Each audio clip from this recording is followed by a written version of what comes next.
Buenos días a todos. Hoy les queremos compartir los temas de las masterclass. La primera masterclass hablaba sobre la experiencia emocional en el nivel relacional y la segunda que hablaba de la logoterapia. Junto con mis compañeros que van a exponer la logoterapia, ellos son, Para Mariana Peñuela Reyes. Y Samuel Esteban Díaz Martínez. y mi compañera Natalia Michelle Figueroa Paja.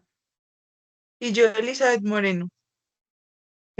Bueno, como introducción, quizás la palabra le suene un poco técnica, pero en realidad habla de algo que todos vivimos todos los días, cómo nuestras emociones influyen en la manera que nos relacionamos con los demás y cómo esas relaciones a su vez influyen en lo que sentimos.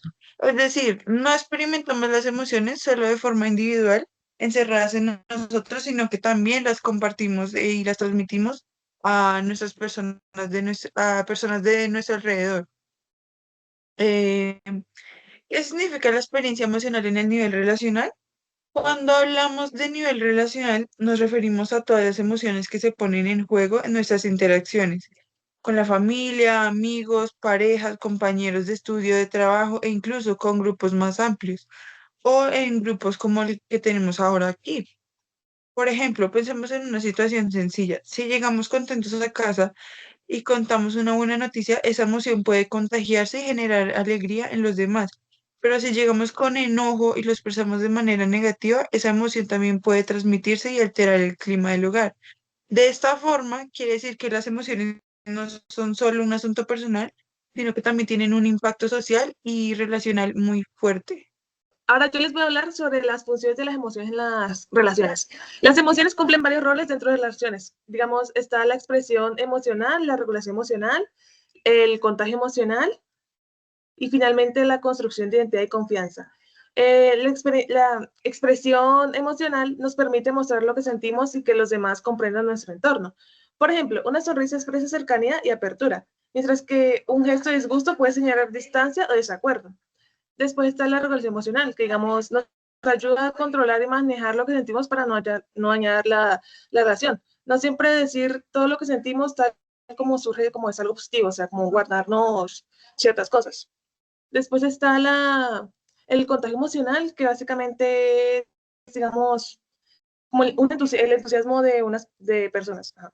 Y finalmente está la construcción de identidad y confianza, que es como compartir emociones de manera sincera para ayudarnos a nosotros mismos. Bueno, también les quería hablar de unas consecuencias de la experiencia emocional en las relaciones. Cuando gestionamos nuestras emociones de forma adecuada, creamos relaciones saludables basadas en confianza, respeto y comunicación abierta. Aumenta la cohesión grupal, lo que significa que las personas se sienten unidas y valoradas. Se fortalece la resiliencia. Es más fácil superar dificultades juntos que solos. Y siempre vamos a tener ese apoyo de esas personas que se sienten cómodas a nuestro lado. Por el contrario, cuando las emociones no se regulan bien, surgen conflictos constantes, puede aparecer la manipulación. Al final no se terminan haciendo o construyendo relaciones positivas. En conclusión, la experiencia emocional en el nivel relacional es el corazón de nuestras interacciones humanas. Las emociones nos unen, nos comunican y nos hacen sentir parte de algo más grande que nosotros mismos. Ahora mis compañeros les van a hablar sobre la segunda masterclass, que es la de logoterapia. Bueno, voy a explicarles el tema tratado en la masterclass, el cual es la logoterapia desde una parte más abstracta, que es la que se trató. Puede entenderse como una forma de acercarse al ser humano que parte de la idea de que la esencia de la existencia está atravesada por la búsqueda del sentido. No se limita a ser solo una técnica terapéutica, sino que en lo profundo funciona como una filosofía existencial, la cual maneja la persona, en la que el individuo no se define únicamente por sus síntomas, traumas o condicionamientos, sino por su capacidad de trascender y orientarse hacia un propósito que le da dirección a su vida. Explicado en una manera un poco más conceptual, en la cual quede más claro, podríamos tomar como por ejemplo el sufrimiento. Entonces el sufrimiento no se ve en este modo como solo un causante de dolor, sino un causante de progreso, de cómo progresas a través del dolor, de cómo logras que esas fallas se conviertan en tus metas. Em, la libertad humana se concibe no como ausencia de limitaciones, sino como una capacidad última de elegir la actitud frente a cualquier circunstancia, incluso las más adversas, como ya lo venía mencionando.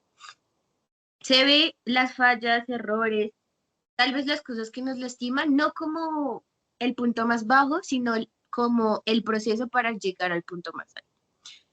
En síntesis, la logoterapia desde el punto abstracto es una mirada al ser humano como un ser espiritual y existencial, cuyo motor esencial no es el placer ni el poder, sino la voluntad de sentirlo y lograr sus metas. Bueno, yo les voy a comentar un poco más sobre cómo se trató este tema en la conferencia, en la masterclass. En la conferencia se tomó la logoterapia, como ya dijo mi compañera, desde el punto de vista abstracto, explicándonos muy brevemente cómo se relacionaba esta con nuestro día a día y cómo viene desde nuestros inicios. Se nos explicó que la logoterapia comenzó desde los inicios del hombre. Viene con nosotros desde nuestras primeras generaciones y desde todo nuestro proceso evolutivo ha ido evolucionando y cambiando con nosotros, dándole diferentes significados. La logoterapia es lo que nosotros vemos y percibimos como nuestra realidad y nuestro entorno. Em, Además de que en la masterclass se mencionaron a varios filósofos, entre ellos estaba Nietzsche, que decía que el hombre es un hombre de hábitos. Las personas son personas de hábitos y así nos hemos desarrollado desde siempre. Dice que nosotros aprendemos a hacer un comportamiento y a relacionarnos con cierto comportamiento, no porque haya surgido de la nada pura y haya llegado espontáneamente, sino porque es base de algo que se nos ha inculcado. También nos mencionan que la logoterapia viene muy influida a varios temas de la vida, que son la relación, las relaciones públicas, la voluntad propia, la ética moral y la capacidad de discernir la información. ¿Esto a qué se refiere? Que en voluntad propia nos quiere decir que nosotros tenemos el procesamiento para saber si algo es bueno o malo, pero al mismo tiempo nosotros decidimos si algo es bueno o malo por por nuestra interacción con el entorno y por lo que ha venido pasando en nuestras generaciones y por lo que se nos ha ido inculcando desde casa, desde el colegio, y por eso la logoterapia es bastante abstracto, no se puede manejar desde un solo punto de vista, sino que se maneja desde varios puntos y desde varias perspectivas diferentes. Es un resumen de lo que se manejó en la masterclass y cómo se intentó explicar. Bueno, ahora vamos a la sección en la cual vamos a realizar un debate. Decidimos hacerlo de a parejas. Dos personas van a defender lo que se habló en la primera masterclass y las otras dos van a defenderlo en la segunda masterclass. Primero hay que decir lo que se va a defender en los dos equipos. El primer equipo va a defender cómo las relaciones personales son el principal enfoque del sentido de la vida y cómo estos nos ayudan a mejorar nuestro proyecto de vida. Y el equipo B va a defender cómo lo que ayuda verdaderamente a impulsar el proyecto de vida es la voluntad del ser humano. El amor y los vínculos fortalecen la resiliencia. En términos conectivos, tener apoyo emocional significa contar con recursos externos para enfrentar problemas internos. Razonar que con vínculos sólidos hay más soluciones posibles. Es una defensa racional del emocional. Después mi otro argumento sería, el sentido de vida se construye en interacción y no en aislamiento. Pensar lógicamente, si el ser humano es social, entonces el aislamiento contradice su propia naturaleza y debilita su proyecto vital. Entonces yo te debato diciendo que, aunque tu segundo argumento me parece correcto, la soledad también ayuda al ser humano a pensar, puesto que como explicaba mi tema, la adaptación y superación se debe a un caos. Todo inicia con un caos. Necesitas soledad, necesitas depresión, necesitas un corazón roto para poder progresar, para poder buscar eso que te va a hacer feliz, darle un propósito a tu vida. Las personas que no lo logran simplemente no le encuentran un sentido a su vida y acaban haciéndolo peor. Pero eso también se logra a través de la soledad. Necesitas un momento. El aislamiento es necesario a veces. No estoy de acuerdo porque yo pienso que desde que nacemos dependemos del cuidado y la conexión de otros para sobrevivir y crecer. O sea, la identidad y el proyecto de vida se construyen en relación con los demás, con las familias, amistades, parejas, con todo el proyecto de vida, ¿no? Con todo lo vivido. Y sin vínculos significativos podemos sentir ese vacío existencial, incluso si logramos éxitos personales, no va a ser lo mismo que creando el proyecto de vida dependiendo de todo lo que les dije anteriormente. Entonces no estoy de acuerdo. Pero también tenemos que tener en cuenta cómo esa falta de vínculos crea los momentos difíciles donde surge la voluntad del ser humano para superarlos, encontrar la facilidad en la adversidad. No es necesariamente que haya, como dices tú, en un agujero donde simplemente se vaya a la tristeza o a la perdición y eso, simplemente es como el ser humano desde su soledad y desde su voluntad propia, sin tanto apoyo de demás personas, puede encontrar lo bueno en un mal momento o cómo puede encontrar superar un reto, porque de todos modos esa es la verdadera finalidad de crear un proyecto de vida, tener en cuenta cómo vamos a superar los retos que se nos vayan presentando en el camino, porque vamos a saber que no todo es lineal y no todo el tiempo vamos a estar rodeados de las personas con las que queremos estar rodeados. Muchas veces nos vamos a tener que enfrentar a escenarios donde vamos a estar totalmente solos y desamparados. Y en esos escenarios se muestra nuestra verdadera voluntad y resiliencia en la adversidad, donde no tenemos gran apoyo ni grandes bases para comenzar, simplemente tenemos que comenzar. Sí, pero es que la logoterapia reconoce que el ser humano tiene la libertad interior, ¿cierto? Incluso en soledad. Pero el sentido pleno se encuentra en el amor y en esos vínculos que uno va creando. Pues también según la logoterapia, eso es bastante abstracto, porque en sí tú no me podrías definir qué es el sentido o el significado del amor o cómo las relaciones interpersonales van a llenar ese hueco que supuestamente voy a tener por no tener una buena base. No estoy diciendo que tengamos que aislarnos por completo para hallar nuestro sentido, simplemente estoy diciendo que podemos encontrar un buen sentido sin tener la necesidad de ser dependientes a un grupo. Sí, el ser humano es un ser sociable, pero al mismo tiempo es un ser vengativo y también es un ser que prefiere muchas veces estar en soledad para mejorarse a sí mismo. Porque si nos vamos a lo biológico, mucho del proceso de evolución que tuvo el humano fue porque grupos se iban aislando de un grupo más general y se iban achicando estos diferentes grupos, se iban aislando para evolucionar y para mejorar. Si bien tú dices que la soledad es necesaria para el ser humano, en una parte dijiste que ciertos grupos se aislaban, o sea, no dijiste que solo la persona, sino ciertos grupos. Esto demuestra que el ser humano no puede avanzar estando totalmente solo, sí o sí necesita un apoyo en las demás personas.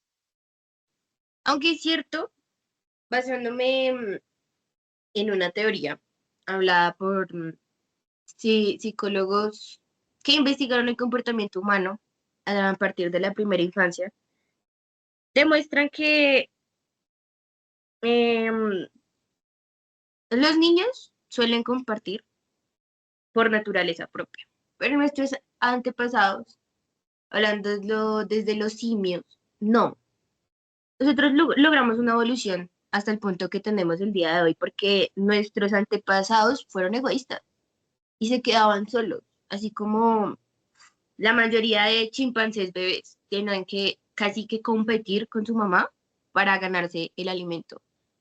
La competencia nos ha vuelto personas retraídas y esa manera de ser nos ha llevado a evolucionar hasta el ser humano que somos hoy en día. Entonces sí, es totalmente necesario estar solo, un momento estar solo para poder evolucionar. Y te lo dice la ciencia. Pues yo creo que con lo que tú misma dijiste, eh, sí, uno puede construir planes en soledad, pero el propósito se concreta es cuando uno comparte con los demás, ¿no? Hasta Franklin mostró que incluso el sufrimiento más extremo, lo que da fuerzas no era la soledad, sino el recuerdo y la esperanza de volver a los seres queridos. O sea, puedes crear proyectos sola, pero hasta que no estás en sociedad es que no los puedes, ¿cómo decirlo? Concretar, hacerlos. Sí, se necesita de un medio comunicativo y social para lograr metas que tal vez son un poco difíciles, así como cuando necesitas a tu pareja para poder comprar un apartamento juntos. Pero a su vez, un ser humano no puede hacer un futuro y una meta con una persona a su lado, porque las personas se van, las personas mueren, desaparecen, etc., etc., etc., se alejan. Tiene muchos factores, por eso, aunque sí las metas se construyen en sociedad, deben poder hacerse de una manera independiente, siempre, siempre tiene que haber una alternativa independiente, por ello no siempre tiene que ser en sociedad, y sigo defendiendo mi punto de que se puede lograr solo, y a veces es necesario para salir adelante, como lo dice la logoterapia. De esa manera también se refuerza la voluntad que tienen las personas, como ya hemos repetido varias veces en este pequeño debate, donde decimos que lo que realmente sale a relucir que un proyecto de vida se complete de la manera correcta es que quien lo está realizando tenga la voluntad y la resiliencia para hacerlo. Pero es que la misma logoterapia habla del vacío existencial que muchas veces se da cuando se vive desconectado de los demás. Digamos, muchas personas pueden tener logros individuales y solos, como ustedes dicen, pero al no tener con quién compartirlos, o sea, seguiría siendo un logro porque, o sea, experimentarían ese vacío de no tener con quién compartirlo. Pero que no tengan con quién compartirlo no significa que no puedan lograrlo solos, y aunque pierde el sentido, porque se busca determinar que un logro compartido suele ser más satisfactorio, no significa que no lo logres, solo que la satisfacción puede aumentar o disminuir dependiendo de las personas. Las personas introvertidas, como mm, en su mayoría matemáticos, físicos, científicos, son personas bastante retraídas. Si te has dado cuenta, logran sus metas. No creo que ellos busquen, ante todo, la aprobación del ser humano externo, sino simplemente una respuesta propia a una problemática que ejecutan sí mismos dentro de su retariedad, dentro de su misma caja en la que se encuentran. Así que sí, es totalmente necesario estar solo. Y sí, la satisfacción mejora, pero la meta no cambia. Bueno, para concluir este pequeño debate, podemos decir que ambos puntos son bastante importantes para concluir un proyecto de vida bastante exitoso, ya que sí, tanto la adversidad y la voluntad del ser humano relucen en sus peores momentos, cuando está al borde del colapso porque no tiene dónde apoyarse. Ahí podemos empezar a ver los primeros indicios de esa resiliencia que tanto nos habla la logoterapia. También tenemos que tener en cuenta que el ser humano, como también se ha dicho, es un ser social. Naturalmente estamos creados para vivir en sociedad y muchas de las bases tanto de la logoterapia como de la relación humana se basa en vivir en sociedad y cómo crear una buena sociedad. Entonces, estos dos temas, más que estar apartados, tienen que estar muy relacionados, ya que mientras uno pueda obtener la resiliencia en los peores momentos, también tiene que tener un motivo para encontrar esa resiliencia. Y ese motivo usualmente son personas que nos rodean, gente a la que le tenemos aprecio y prácticamente la sociedad y el contexto en el que nos creamos. Una no puede existir sin la otra y en conclusión, el ser humano necesita tanto vivir en soledad para poder desarrollarse, como vivir en comunidad para poder aprender a compartir esos conocimientos y esos desarrollos para llegar a un mejor proyecto de vida y una mejor finalización en lo que queremos llegar a lograr. Dadas las conclusiones, esto sería todo. Muchas gracias por la atención que se nos prestó en este pequeño análisis, síntesis y debate sobre las masterclass, la logoterapia y las relaciones interpersonales. Gracias. Gracias.